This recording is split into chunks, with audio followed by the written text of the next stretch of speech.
สวัสดีท่านผู้ชมที่เคารพท่านผู้ชมเข้าสู่การรายงานข่าวสดภาคเที่ยงจากของข่าวโทรภาพแห่งชาติข่าวภาคเที่ยงประจำวันพฤหัสวันที่20สิงหาคม2026ข่าวภาคนี้พบกับโฆษกพันงานสุริพงษ์ในการนำเสนอข่าวโดยมีทั้งข่าวภายในข่าวต่างประเทศพร้อมด้วยข่าวกีฬามานำเสนอเริ่มด้วยข่าวภายในประเทศโดยเริ่มที่ข่าวท่านนายกรัฐมนตรีได้เน้นหนักให้สืบต่อในการเต้าโฮมความสามัคคีภายในคณะพรรคคณะนำแต่ละคันและความสามัคคีของปตสุนบรรดาเผ่า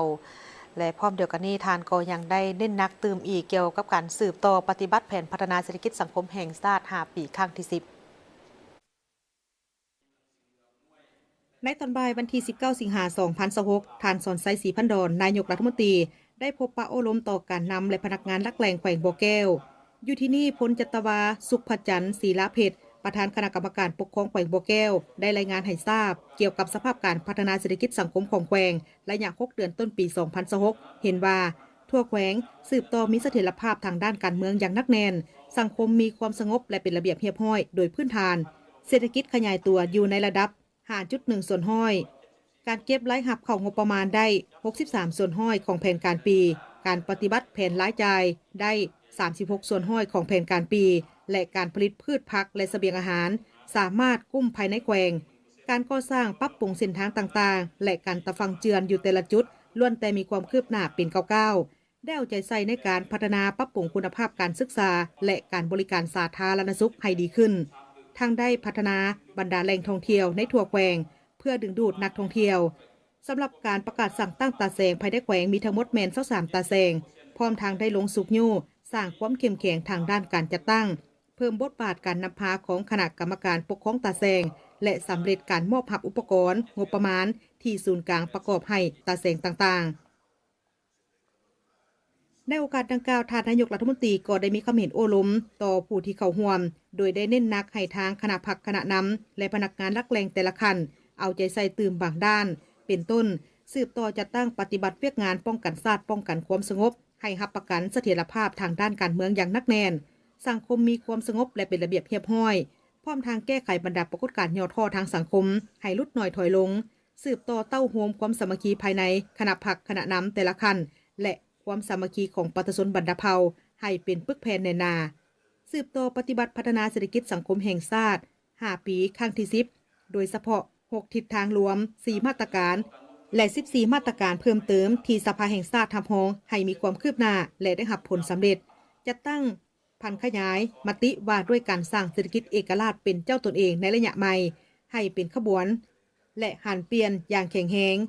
ซุ่มใส่การหันจัดเก็บรายรับเป็นทันสมัยจัดเก็บรายรับของงบประมาณจากฐานที่มีอยู่แล้วให้ครบถ้วนและขยายฐานรายรับใหม่ให้มีความมั่นคงเอาใจใส่ในการคุ้มครองเศรษฐกิจพิเศษและเขตเศรษฐกิจอุตสาหกรรมต่างๆให้มีการเคลื่อนไหวอย่างมีประสิทธิผลคุ้มครองรายจ่ายให้รัดกุมบนจิตใจประหยัดยกสูงประสิทธิภาพประสิทธิผลของการลงทุนพัฒนาพื้นฐานโครงสร้างโดยกวดกาคืนบรรดาโครงการที่เซ็นสัญญาไปแล้วนั้นหากบ่มีความคืบหน้าต้องได้มีการกล่าวเตือนและก้าวไปถึงการแจ้งโจะโครงการเข้มงวดคุ้มครองการขุดค้นแร่ธาตุตามคำสั่งของนายกรัฐมนตรีหากบ่อนใดที่มีการละเลยเมิดเสยต่อหน้าที่แม่นให้องค์การกวดกาแห่งรัฐกวดกาและมีมาตรการอย่างเด็ดขาดเอาใจใส่ปรับปรุงคุณภาพการเรียนการสอนทุกสั้นทุกสายให้ได้รับผลดีแก้ไขการปะละการเรียนและเกี่ยมคมพร้อมให้แก่การนำใส่หลักสูตรสายสามัญศึกษาใหม่ 6+3+3 เฝ้าระวังพยาธิตามฤดูกาลส่งเสริมการฝึกอบรมวิชาชีพพัฒนาฝีมือแรงงานคุ้มครองแรงงานต่างด้าวให้เข้าสู่ระบบสืบต่อพัวพันร่วมมือกับต่างประเทศเพื่อมิตรยุทธศาสตร์เพื่อญาติแยงการลงทุนและการช่วยเหลือพร้อมทางติดตามแก้ไขปัญหาลอแหลมต่างๆตามชายแดนให้สืบต่อมีความสงบปลอดภัยจากนั้นท่านนายกรัฐมนตรีพร้อมด้วยคณะก็ได้สืบต่อเยี่ยมยามและติดตามสภาพการจัดตั้งปฏิบัติเวียกงานอยู่ที่ขัวมิตรภาพลาวไทยแห่งที่4ห้วยทรายเสียงคองซึ่งได้รับฟังการรายงานสภาพการจัดตั้งปฏิบัติเวียกงานในระยะที่ผ่านมาเวียกงานกวดกาเข้าออกเมืองนับตั้งแต่เมื่อเปิดการนำไส้ดานถึงเดือนมิถุนาของปี2026ให้บริการเข้าออกภายในและต่างประเทศจำนวน3 ล้านกว่าเถื่อคนในนี้ค้นเข้าจำนวน2 ล้านกว่าเถื่อคนและค้นออกจำนวน1 ล้านกว่าเถื่อคนส่วนเวียกงานของการจัดเก็บภาษีอากรประจำด่านนับตั้งแต่เมื่อเปิดการนำไส้ดานวันที่30เดือนกรกฎาคมของ2026สามารถปฏิบัติได้ 3,023 ตื้อกีบแผ นรายรับของปี 2026 ของด่านภาษีสากลขัวมิตรภาพ 4 จำนวน 614 ตื้อกีบในระยะ 7 เดือนที่ผ่านมาซึ่งปฏิบัติได้แล้ว 400 กว่าตื้อกีบเท่ากับ 65.11 ส่วนห้อยของแผนการปี การจัดเก็บรายรับผ่านระบบทันสมัยประกอบมีระบบแจ้งภาษีด้วยอิเล็กทรอนิกส์ระบบคุ้มครองพาหนะเข้าออกบ53ระบบกวดกาตู้สินค้าด้วยระบบสายแสงระบบการจัดเก็บค่าธรรมเนียมผ่านตู้เก็บเงินอิเล็กทรอนิกส์มีทั้งหมดแม่น10 ตู้ระบบคุ้มครองสร้างภาษีทันสมัย CWMS แหล่งรายรับที่ได้มาจากน้ำมันพาหนะเครื่องอะไหล่เครื่องก่อสร้างเครื่องไฟฟ้าเครื่องอิเล็กทรอนิกส์และค่าธรรมเนียมด้านสินค้าผ่านแดนประเภทหมากไม้หมากทุเรียนหมากลำไยหมากมังคุดและหมากไม้อื่นๆตามฤดูกาลส่วนบริการวีซ่ากับด่านเริ่มตั้งแต่มือเปิดให้บริการวีซ่ากับด่านสากลมาฮอดเดือนกรกฎาคมของปี 2026 แมนสามารถปฏิบัติได้ 243 ตื้อกีบและพร้อมกับด้านบริการอื่นๆก็มีผลสำเร็จนอกจากนี้ท่านนายกรัฐมนตรีก็ยังได้ตีราคาสูงและแสดงความสมเสยต่อพนักงานทุกแขนงการที่ได้เอาใจใส่เข้าในการจัดตั้งปฏิบัติเวียกงานบรรลุผลสำเร็จตามแผนที่วางไว้พร้อมทั้งให้เอาใจใส่เกี่ยวกับเวียกงานแต่ละแขนงการที่ตนรับผิดชอบให้มีผลสำเร็จรัฐมนตรีกระทรวงวัฒนธรรมและการท่องเที่ยวได้พบปะอบรมกับบรรดาพนักงานลักแหล่งโดยมีทั้งแผนกและก็มีทางคณะแผนกมีผู้ต่างหน้าจากทางแผนกการกรมกองที่เกี่ยวข้องของทางแขวงหลวงพระบางเข้าร่วมในเมื่อวันที่ 19 สิงหาคม 2026 นี้อยู่ที่แผนกวัฒนธรรมและการท่องเที่ยวแขวงหลวงพระบางท่านนางสวนสวรรค์วิญญาเกตรัฐมนตรีกระทรวงวัฒนธรรมและการท่องเที่ยวได้พบปะอบรมกับบรรดาพนักงานลักแหล่งภายในแผนกโดยมีคณะแผนกมีผู้ต่างหน้าจากทางแผนกการกรมกองที่เกี่ยวข้องและพนักงานเข้าร่วมท่านนางสวนสวรรค์วิญญาเกตได้กล่าวว่าการจัดของประชุมในครั้งนี้เป็นการปฏิบัติตามแผนพัฒนาก็คือแผนการในการสุกยู่เวียกงานอยู่ท้องถิ่นตามทิศซี่น้ำของทางรัฐบาลเพื่อให้เวียกงานที่เวียกงานที่ปิ่นอ้อมอยู่ในขงเขตวัฒนธรรมและท่องเที่ยวของแขวงหลวงพระบางนี้ได้รับการพัฒนาตามทิศทางที่ตั้งไว้และรับประกันได้ถึงการแก้ไขปัญหาที่มีความยุ่งยากและสิ่งท้าทายในแต่ละเวียกงานในระยะที่ผ่านมาจากนั้นท่านนางสุดาพรคมทวงศ์หัวหน้าแผนกวัฒนธรรมและการท่องเที่ยวก็ได้รายงานผลสำเร็จในการปฏิบัติเวียกงานในระยะ6 เดือนที่ผ่านมาอันที่พ้นเด่นเมนสามารถสร้างครอบครัววัฒนธรรมได้56ครอบครัวสร้างบ้านวัฒนธรรมได้1บ้านขึ้นทะเบียนมรดกวัฒนธรรมนามธรรม16หัวข้อได้รับพ้องเอาหัวข้อมรดกวัฒนธรรมนามธรรมใน12เมืองภายในแขวงในจำนวน463หัวข้อได้พัฒนาปรับปรุงพื้นฐานโครงสร้างยกระดับคุณภาพสถานที่ท่องเที่ยวให้ได้ตามมาตรฐานสถานที่ท่องเที่ยวระดับชาติ3สถานที่ก็คือหอพิพิธภัณฑ์แห่งชาติหลวงพระบางได้5 ดาวน้ำตกตาดกวางซีและผู้สีได้4 ดาวและสามารถดึงดูดนักท่องเที่ยวให้เข้ามาเที่ยวชมได้1,27,000 กว่าเถื่อคนเทียบใส่ในระยะเดียวกันของปีแมนลดลง 884,700 กว่าเถื่อคนสามารถปกปักรักษามรดกให้ยืนยงและคงคุณค่าสำเร็จการจัดตั้งปฏิบัติ14กิจกรรมที่ปิ่นอ้อมการเฉลิมฉลองหลวงพระบางเข้าเป็นมรดกโลกครบรอบ30 ปีสำเร็จการรายงานสถานภาพการปกปักรักษามรดกโลกหลวงพระบางประจำปี 2025 เขียนบทรายงานโครงการปรับปรุงนิติกรรมคุ้มครองแผนผังปกปักรักษามรดกโลกหลวงพระบางส่งให้ทางองค์การยูเนสโกประจำบางกอกและสั่งรวมข้อมูลปรับปรุงทัศนียภาพถนนสีสว่างวงศ์ถนนสักกลินส่งให้กับกรมมรดกและสนองข้อมูลการอนุรักษ์มรดกหลวงพระบางมรดกโลกหลวงพระบางให้กับทางสถาบันเกาหลีการเก็บกำข้อมูลมรดกวัฒนธรรมที่บ่เป็นวัตถุหัวข้อของการผลิตดินขอเผาพื้นเมืองสำเร็จ30ส่วนห้อยทางคณะพักคณะบรรษากระทรวงป้องกันประเทศก็ได้รับฟังการปาฐกถาวันสถาปนาวันรัฐธรรมนูญแห่งชาติครบรอบ35 ปีโดยการปาฐกถาของท่านปริญญาเอกกองแก้วไซสงครามรองประธานสภาแห่งชาติโดยมีสหายพลโทวงศรอินปานพิมพ์คณะเลขาธิการศูนย์กลางพรรค รองรัฐมนตรีกระทรวงป้องกันประเทศหัวหน้ากรมใหญ่การเมืองกองทัพมีคณะนำจากทางกระทรวงป้องกันประเทศคณะนำจาก4กรมใหญ่พร้อมด้วยคณะบรรษาอ้อมข้างสำนักงานกระทรวงป้องกันประเทศเข้าร่วมสหายปริญญาเอกกองแก้วไซสงครามได้ปาฐกถาเล่าถึงวันรัฐธรรมนูญแห่งชาติครบรอบ35 ปีโดยได้ยกให้เห็นถึงความหมายความสำคัญของวันรัฐธรรมนูญแห่งชาติพร้อมทั้งทบทวนคืนถึงขบวนการสร้างตั้งปรับปรุงและพัฒนารัฐธรรมนูญตลอดระยะ35 ปีที่ผ่านมาซึ่งรัฐธรรมนูญแม่นกฎหมายพื้นฐานของชาติและเป็นหลักการสำคัญที่กำหนดรูปแบบระบบการเมืองโครงสร้างอำนาจรัฐสิทธิและหน้าที่ของพลเมืองพร้อมทั้ง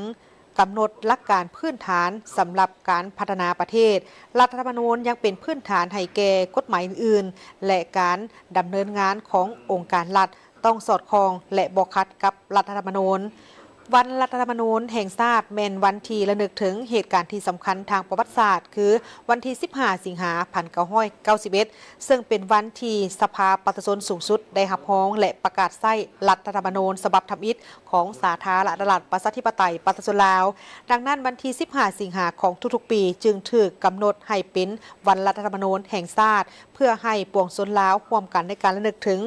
บุญคุณของบรรดาผู้ที่ได้เสียสละอุทิศแห่งกายและสติปัญญาเข้าในการสร้างสรรค์พัฒนาประเทศชาติและวางรากฐานทางด้านกฎหมายให้แก่รัฐภายหลังที่ประเทศชาติได้รับการสถาปนาพรรคและรัฐแม่นได้วางภารกิจยุทธศาสตร์2ด้านก็คือการปกปักรักษาและสร้างสรรค์พัฒนาประเทศชาติภายหลังที่มีการกำหนดแนวทางการเปลี่ยนแปลงใหม่ครอบด้านสภาพการพัฒนาของประเทศก็ได้เรียกร้องให้มีการจัดวางหลักการทางกฎหมายให้ชัดเจนเป็นเอกภาพและเหมาะสมกับภารกิจใหม่ของชาติด้วยเหตุนั้นกองประชุมเทื่อที่ 6 ของสภาประชาชนสูงสุดสุดที่ 2 ในปี 1991 จึงได้พิจารณาและรับรองเอารัฐธรรมนูญฉบับทำอิฐของสาธารณรัฐประชาธิปไตยประชาชนลาวและได้ประกาศใช้ในเมื่อวันที่ 15 สิงหาคมปี 1991 การประกาศใช้รัฐธรรมนูญในวันดังกล่าวนี้จึงถือเป็นวันที่มีความหมายสำคัญของการหันแนวทางการปกครองและการพัฒนาประเทศให้ดำเนินไปตามระบบรัฐธรรมนูญและกฎหมายนับตั้งแต่ประกาศใช้เป็นต้นมารัฐธรรมนูญก็ได้รับการปรับปรุงให้เหมาะสมแก่แต่ละระยะของการพัฒนาโดยมีการปรับปรุงในปี 2003 ปี 2015 และปี 2025 การปรับปรุงในแต่ละครั้งแม้นมีจุดประสงค์ก็เพื่อสืบต่อในการพัฒนากรอบกฎหมายปรับปรุงกลไกของการบริหารรัฐและรับใช้ภารกิจของการสร้างสรรค์ประเทศชาติในแต่ละระยะสำหรับกระทรวงป้องกันประเทศการทำเฮียนและเคารพรัฐธรรมนูญแม้นมีความหมายโดยตรงต่อกับการปฏิบัติหน้าที่ของกำลังป้องกันประเทศต้องยึดมั่นต่อกับหลักการปฏิบัติหน้าที่ตามกฎหมายรักษาระเบียบวินัยรักษาปกปักรักษาเอกราชอธิปไตยเขตแดนและความสงบของชาติ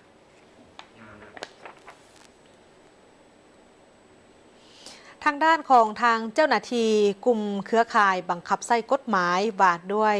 สัตว์ป่าและกฎหมายว่าด้วยป่าไม้หรือลาเว้นได้มีการลงไปกวดกาพร้อมทางได้มีการยึดของกลางค่ายคือกับสิ้นส่วนและผลิตภัณฑ์สัตว์ป่าอยู่ที่นครหลวงเวียงจันทร์โดยการยึดในครั้งนี้แม้นมีอยู่38รายการในเมื่อวันที่18 สิงหาคม 2026 นี้ทางเจ้าหน้าที่กลุ่มเครือข่ายบังคับใช้กฎหมายว่าด้วยสัตว์ป่าและกฎหมายว่าด้วยป่าไม้หรือลาเว้นและภาคส่วนที่เกี่ยวข้องพร้อมกันลงไปเคลื่อนไหวกวดกาการลักลอบค้าขายและมีไว้ครอบครองสิ้นส่วนและผลิตภัณฑ์สัตว์ป่าประเภทห่วงห้ามอยู่ที่บ้านศรีสวัสดิ์เมืองจันทบุรีนครหลวงเวียงจันทร์ผ่านการลงไปกวดกาตัวจริงทางเจ้าหน้าที่ก็ได้พบเห็นการลักลอบค้าขายและมีไว้ครอบครองสิ้นส่วนผลิตภัณฑ์ที่ค่ายคือกันกับสัตว์ป่าประเภทห่วงห้ามพร้อมทางได้ถูกสงสัยจำนวนหนึ่งซึ่งเป็นคนสัญชาติจีนซึ่งของกลางที่พบเห็นแม่นได้แก่สิ้นส่วนและผลิตภัณฑ์ที่ค่ายคือกันกับนอแฮดงาสร้างแกะสลักหนังสร้างแห้งเก็ดผงเก็ดลินบีสัตว์ป่าผงบีหมีแขวสัตว์ป่ากระดูกสัตว์ป่าแกะสลักและสมุนไพรที่สงสัยมีส่วนผสมจากสัตว์ป่ารวมทั้งหมดแมนมี38รายการน้ำหนักหลายกว่า30กิโลกรัมพร้อมเดียวกันนี้ก็ยังได้พบเห็นเครื่องจักรที่ใส่เข้าในการแปรรูปสิ้นส่วน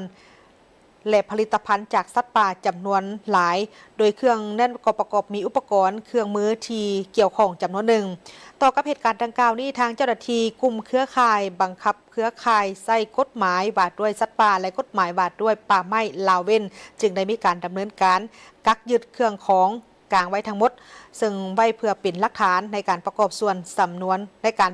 นวนคดี ส่วนว่ากลุ่มคนสัญชาติจีนที่ถูกสงสัยนั้นเมนได้ถูกกักตัวไว้เพื่อดำเนินการสืบสวนสอบสวนตามขั้นตอนของกฎหมาย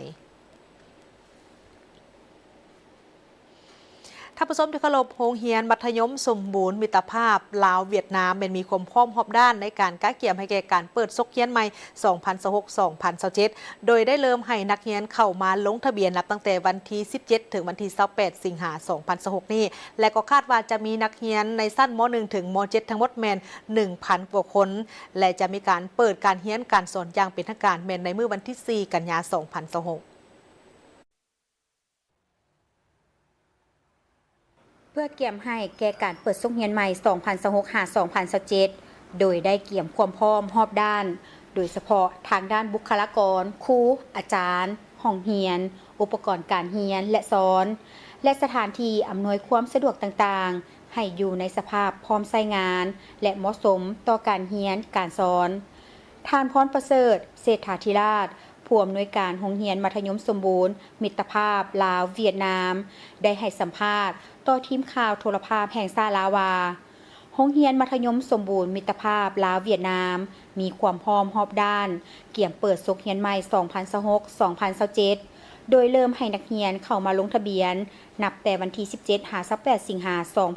2026 พร้อมนี้คณะครูอาจารย์และพนักงานยังได้กักเกี่ยมด้านแผนการเรียนการสอนการจัดตารางการเรียนสื่อการเรียนการสอนและเวียกงานด้านการบริหารเพื่อให้เปิดโรงเรียนใหม่ดำเนินไปได้อย่างเรียบร้อยการกักเกี่ยมเขาใส่โรงเรียนใหม่ 2026-2027 ของโรงเรียนมส.มิตรภาพลาวเวียดนามเราก็ยิงใส่กับสั่งแนะนำจากกระทรวงศึกษาก็คือ